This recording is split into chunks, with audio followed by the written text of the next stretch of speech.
I am Ra. I greet you in the love and in the light of the one infinite Creator. We communicate now. Question 60.1. Questioner, could you first give me an indication of the instrument's condition? Answer, I am Ra. It is as previously stated. Question 60.2. Questioner, it is my opinion that the best way for the instrument to improve her condition is through periods of meditation followed by periods of contemplation with respect to the condition and its improvement. Could you tell me if I am correct and expand on this? Answer, I am Ra. Meditation and contemplation are never untoward activities. However, this activity will in all probability, in our opinion, not significantly alter the predispositions of this instrument which cause the fundamental distortions which we, as well as you, have found disconcerting. Question 60.3. Questioner, can you tell me the best approach for altering, to a more acceptable condition, the distortions that the instrument is experiencing? Answer, I am Ra. There is some small amount of work which the instrument may do concerning its pre-incarnative decisions regarding service to the infinite Creator in this experience. However, the decision to open without reservation to the offering of self when service is perceived is such a fundamental choice that it is not open to significant alteration, nor would we wish to interfere with the balancing process which is taking place with this particular entity. The wisdom and compassion being so balanced by this recapitulation of fourth density is helpful to this particular mind, body, spirit complex. It is not an entity much given to quibbling with the purity with which it carries out that which it feels it is best to do. We may say this due to the instrument's knowledge of itself which is clear upon this point. However, this very discussion may give rise to a slightly less fully unstopped dedication to service in anyone working so that the service may be continued over a greater period of your space-time. Question 60.4. Questioner, you are saying, then, that the physical distortions that the instrument experiences are part of a balancing process. Is this correct? Answer, I am Ra. This is incorrect. The physical distortions are a result of the instrument's not accepting fully the limitations placed prior to incarnation upon the activities of the entity once it had begun the working. The distortions caused by this working, which are inevitable given the plan chosen by this entity, a limitation and to a degree consonant with the amount of vital and physical energy expended, weariness, due to that which is the equivalent in this instrument of many, many hours of harsh physical labor. This is why we suggested the instrument's thoughts dwelling upon the possibility of its suggesting to its higher self the possibility of some slight reservation of energy at her working. This instrument at this time is quite open until all resources are quite exhausted. This is well if desired. However, it will, shall we say, shorten the number of workings in what you may call the long run. Question 60.5. Questioner, will spreading the workings out over greater intervals of time so that we have more time between workings help? Answer, I am Ra. This you have already done. It is not helpful to your group to become unbalanced by concern for one portion of the work above another. If this instrument is, in your judgment, capable and if the support group is functioning well, if all is harmonious and if the questions to be asked have been considered well, the working is well begun. To overly stress the condition of the instrument is as deleterious to the efficiency of this contact as the antithetical behavior was in your past.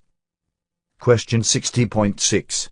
Questioner, aside from the workings I am concerned about the physical distortions of the instrument in the area of her hands and arms. Is there a, shall we say, mental exercise or something else that the instrument could work on to help to alleviate the extreme problems that she has at this time with her hands, etc.? Answer, I am Ra. Yes. Question 60.7. Questioner, would this be an exercise of meditation and contemplation upon the alleviation of these problems? Answer, I am Ra. No.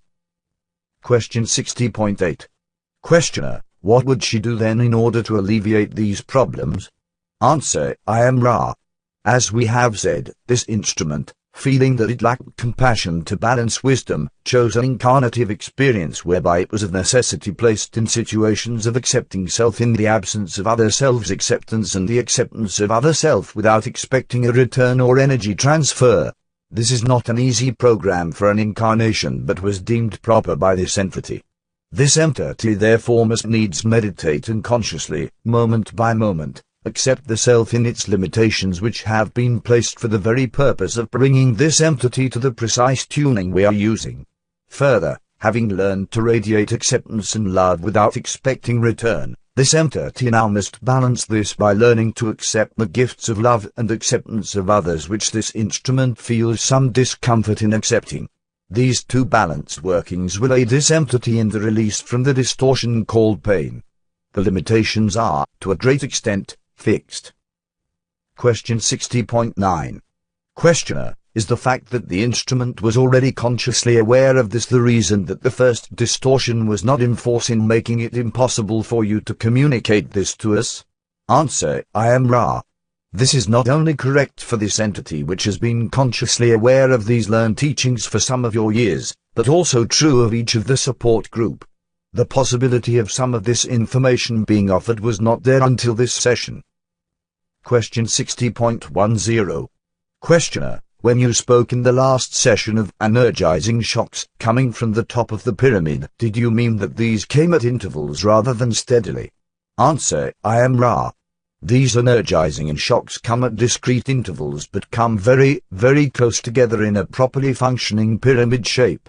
In one whose dimensions have gone awry, the energy will not be released with regularity or in quanta, as you may perhaps better understand our meaning. Question 60.11. Questioner, the next statement that I will make may or may not be enlightening to me in my investigation of the pyramid energy, but it has occurred to me that the effect of the so-called Bermuda Triangle could be possibly due to a large pyramid beneath the water which releases this third spiral in discrete and varying intervals. Entities or craft that are in the vicinity may change their space-time continuum in some way.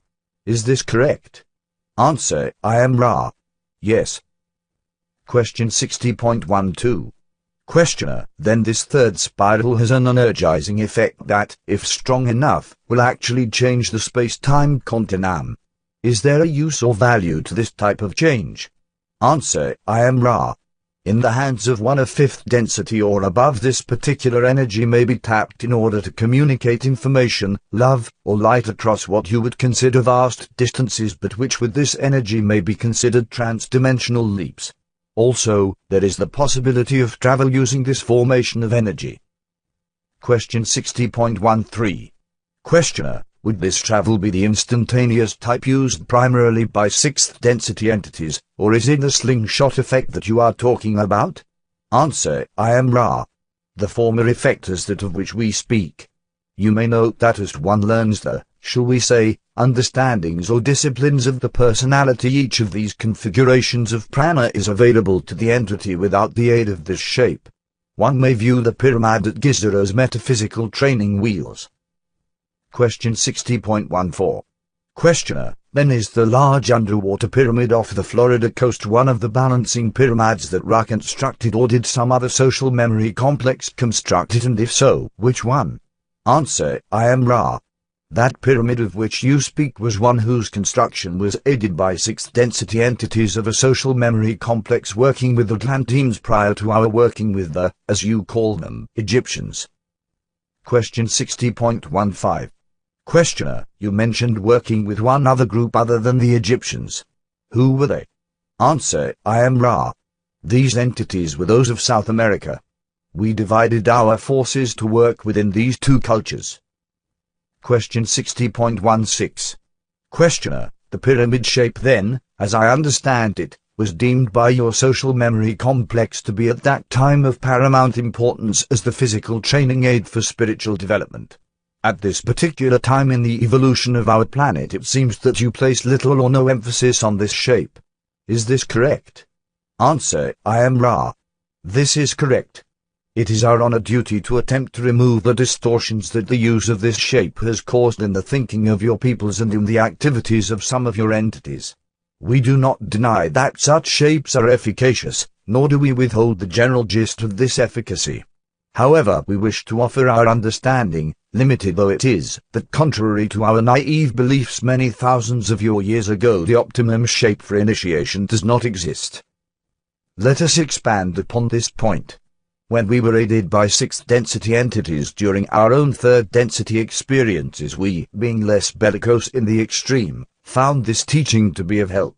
In our naivety in third density, we had not developed the interrelationships of your barter or money system and power. We were, in fact, a more philosophical third density planet than your own, and our choices of polarity were much more centered about the, shall we say, understanding of sexual energy transfers and the appropriate relationships between self and other self. We spent a much larger portion of our space-time working with the unmanifested being. In this less complex atmosphere, it was quite instructive to have this learned teaching device, and we benefited without the distortions we found occurring among your peoples. We have recorded these differences meticulously in the great record of creation, that such naivety shall not be necessary again. At this space-time we may best serve you, we believe, by stating that the pyramid for meditation, along with other rounded and arched or pointed circular shapes, is of help to you.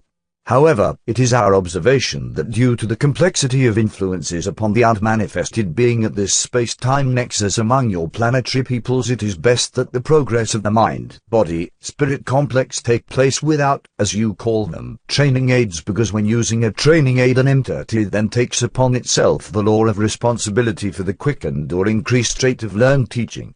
If this greater understanding, if we may use this misnomer, is not put into practice in the moment-by-moment experience of the entity, then the usefulness of the training aid becomes negative.